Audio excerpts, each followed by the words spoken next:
BBC বাংলার সান্ধ্য অধিবেশন প্রবাহতে আপনাদের স্বাগত। আজ আপনাদের সাথে লন্ডন স্টুডিও থেকে আছি মানসী বড়ুয়া। বাংলাদেশের সর্বশেষ গুরুত্বপূর্ণ আপডেট সংবাদে আপনাকে স্বাগত। শুরুতেই সংবাদ শিরোনাম, পরে বিস্তারিত। প্রথমেই জানাবো আমাদের হাতে থাকা সর্বশেষ গুরুত্বপূর্ণ সবথেকে তাজা আপডেট সংবাদ। শিক্ষা ভবনের সামনে 7 কলেজ শিক্ষার্থীদের বিক্ষোভ, যান চলাচল বন্ধ। অংশীজনদের সঙ্গে আলোচনার ভিত্তিতে দ্রুত ঢাকা সেন্ট্রাল ইউনিভার্সিটি আইন 2025-এর খসড়া চূড়ান্ত করে অধ্যাদেশ জারির দাবিতে শিক্ষা ভবনের সামনে বিক্ষোভ কর্মসূচি পালন করছেন সরকারি 7 কলেজের শিক্ষার্থীরা। এতে সচিবালয় অভিমুখী সড়কে যান চলাচল বন্ধ হয়ে গেছে। এরপর জানাবো গাজীপুরে 9 দফা দাবিতে শ্রমিকদের বিক্ষোভ। গাজীপুরের কোনাবাড়িতে 9 দফা দাবিতে কাদের সিনথেটিক ফাইবার্স লিমিটেড কারখানার শ্রমিকরা বিক্ষোভ করছেন। আজ 8:30 থেকে নগরীর কোনাবাড়ি বিসিক শিল্প নগরীতে অবস্থিত কাদের সিনথেটিক ফাইবার্স লিমিটেড কারখানার শ্রমিকরা মূল ফটকের সামনেই বিক্ষোভ শুরু করেন। এদিকে টাঙ্গাইলে যমুনা সেতু মহাসড়ক অবরোধ। টাঙ্গাইল জেলাকে ঢাকা বিভাগে রাখার দাবিতে যমুনা সেতু গোলচত্বর এলাকায় ঢাকা টাঙ্গাইল যমুনা সেতু মহাসড়ক অবরোধ করে বিক্ষোভ করেছে ছাত্র জনতা। আজ 11টার দিকে বিক্ষোভ শুরু হয়েছে।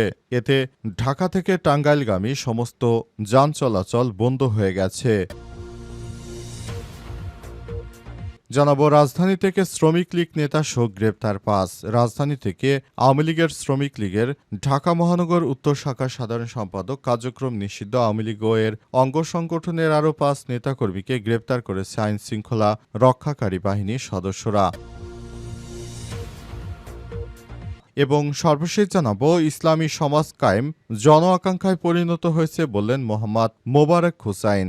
দেশে ইসলামী সমাজ কায়েম জন আকাঙ্ক্ষায় পরিণত হয়েছে বলে মন্তব্য করেছেন বাংলাদেশ জামাত ইসলামের কেন্দ্রীয় নির্বাহী পরিষদ সদস্য, ঢাকা 13 আসনের জামাতের মনোনীত জাতীয় সংসদ সদস্য প্রার্থী জনাব মোহাম্মদ মোবারক হোসেন। 12 অক্টোবর রাজধানীতে কুষ্টিয়া অঞ্চলের সংসদ সদস্য প্রার্থীদের নিয়ে আয়োজিত এক মতবিনিময় সভায় মন্তব্য করেন তিনি। প্রিয় দর্শক, এতক্ষণ শুনছিলেন সংবাদ শিরোনাম, এবারে বিস্তারিত। তবে তার আগে বন্ধুরা, অনুরোধ থাকবে এই সংবাদটিতে একটি লাইক দিন। এই চ্যানেল আপনি নতুন হয়ে থাকলে আমাদের সংবাদটি দেখতে দেখতে চ্যানেলটি সাবস্ক্রাইব করে রাখুন। কমেন্ট করে বন্ধুরা আপনার মূল্যবান মতামত জানিয়ে দিন আপনি বিশ্বের কোন দেশ থেকে বা বাংলাদেশের কোন স্থান থেকে আমাদের সংবাদটি দেখছেন এবং শুনছেন। আর বন্ধুরা, সংবাদটি আপনার সোশ্যাল মিডিয়া ফেসবুকে শেয়ার করে বন্ধুদেরও দেখার সুযোগ করে দিন। এবারে বিস্তারিত। শিক্ষা ভবনের সামনে 7 কলেজ শিক্ষার্থীদের বিক্ষোভ, যান চলাচল বন্ধ।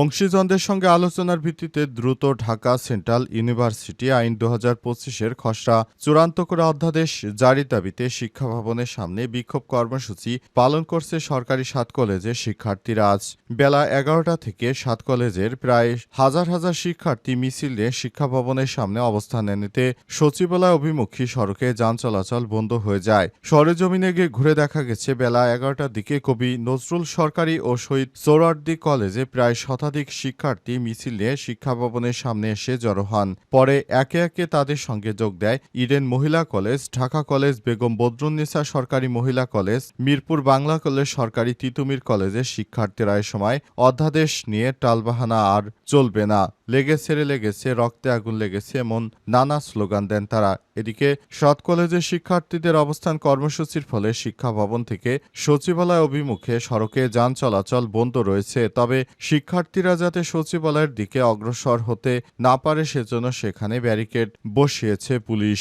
এই ঘটনায় পুরো এলাকায় আতঙ্ক ছড়িয়ে পড়েছে এবং সবাই যার যার মতো করে আন্দোলন সংগ্রাম নিয়ে ব্যস্ত হয়ে পড়ায় অন্তর্বর্তীকালীন সরকারকে বিপাকে ফেলার একটি ষড়যন্ত্রের অংশ হিসেবে দেখা হচ্ছে। তারা প্রতিনিয়ত আন্দোলন সংগ্রামের মাধ্যমে অন্তর্বর্তীকালীন সরকারকে এবং দেশের আইনশৃঙ্খলা রক্ষাকারী বাহিনীকে দুর্বল করার চেষ্টা করছে।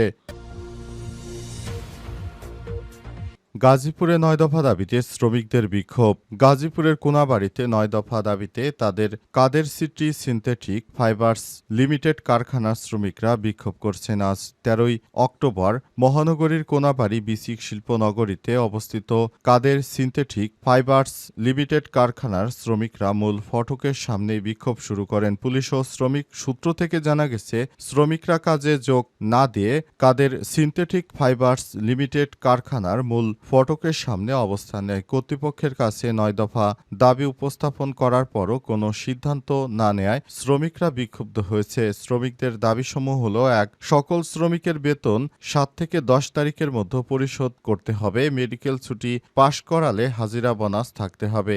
মেডিকেল ছুটি কোনো অফিসের কোনো কর্মকর্তা পাশ করাতে পারবে না। মেডিকেল ছুটি ডাক্তার দ্বারা পাশ করাবে। মেডিকেলে সব ধরনের ঔষধ থাকতে হবে। নাইট বিল মিনিমাম ১৫০ টাকা করে দিতে হবে। বাৎসরিক ছুটির টাকা জানুয়ারি মাসে দিতে হবে। শ্রমিকদের নিরাপত্তার জন্য বাটন ফোন আনার সুবিধা দিতে হবে। যারা রিজাইন দিবে তাদের রিজাইনের টাকা সঙ্গে সঙ্গে পরিশোধ করিতে হবে। বিনা কারণে কোনো শ্রমিককে ছাঁটাই করা যাবে না। যদি কোনো কারণে শ্রমিককে ছাঁটাই করা হয় তাহলে রানিং মাসের বেতন এবং ৩ মাস ১৩ দিনের বেতন সহ রিজাইনের টাকা বুঝিয়ে দিতে হবে। এ বিষয়ে জানতে কারখানা প্রশাসনিক কর্মকর্তা আওরঙ্গজেব খানের সঙ্গে যোগাযোগ করা হলে তিনি জানান, গত মাসের বেতন আগামী ১৬ তারিখের মধ্যেই পরিশোধ করা হবে। অন্যান্য যে দাবি আছে তা পর্যায়ক্রমে মেনে নিতে হবে। অন্তর্বর্তীকালীন সরকারকে বলবো, দ্রুত সময়ের মধ্যে আমাদের দাবিগুলো মেনে নিতে হবে, তা না হলে আমরা রাস্তা থেকে উঠব না। তবে অনেক জায়গায় অনেকের চাকরি চলে যাচ্ছে, সে বিষয়টি তারা জানে না, কারণ বিভিন্ন জায়গায় বিভিন্ন অফিস আদালতে এই ধরনের আন্দোলনের ফলে তারা টাকা পয়সা ঠিক মতো দিতে পারছে না বিধায় অনেক জায়গায় দেখা যাচ্ছে বন্ধ হয়ে যাচ্ছে এসব কারখানা বন্ধর পর আবার তারা নতুন নতুন আন্দোলন শুরু করেছে। সুতরাং এই ধরনের কর্মকাণ্ড কোনোভাবেই গ্রহণযোগ্য হতে পারে না। টাঙ্গাইলে যমুনা সেতু মহাসড়ক অবরোধ। টাঙ্গাইল জেলাকে ঢাকা বিভাগে রাখার দাবিতে যমুনা সেতু গোলচত্বর এলাকা ঢাকা টাঙ্গাইল যমুনা সেতু সড়ক অবরোধ করে বিক্ষোভ করছেন ছাত্র জনতা।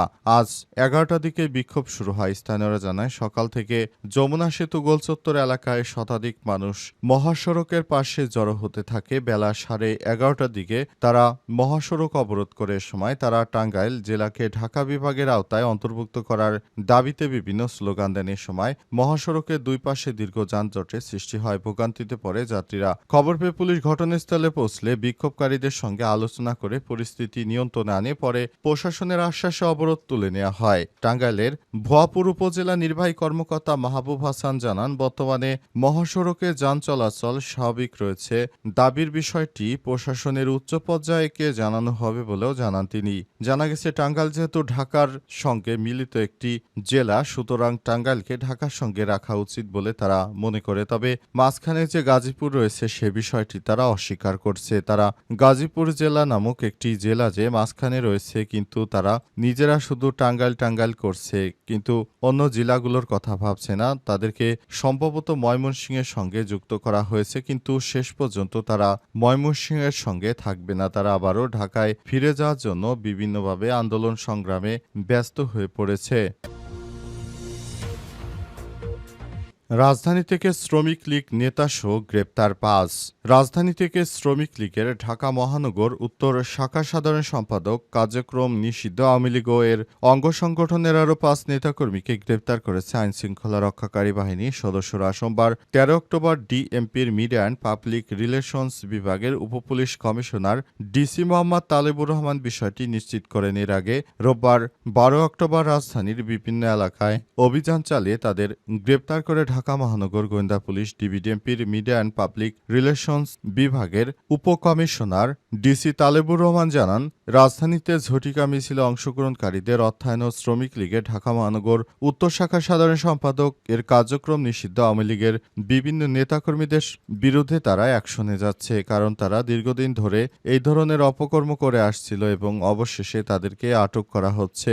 অন্তর্বর্তীকালীন সরকারের প্রধান উপদেষ্টা প্রফেসর ডক্টর মোহাম্মদ ইউনূসের সরকারের নির্দেশনায় আওয়ামী লীগকে দমন করা হচ্ছে, কারণ এরা দেশের মধ্যে অরাজক পরিস্থিতি এবং সরকারকে হটানোর নানা রকম রকম চক্রান্ত করে যাচ্ছে, কিন্তু শেষ পর্যন্ত আসলে সব চক্রান্ত কোনো কিছুই মানছে না। অন্তর্বর্তীকালীন সরকারের প্রধান উপদেষ্টা প্রফেসর ডক্টর মোহাম্মদ ইউনূসের সরকার এই বিষয়গুলো খুবই দূরদর্শিতার সঙ্গে সবকিছু হ্যান্ডেল করার চেষ্টা করছেন।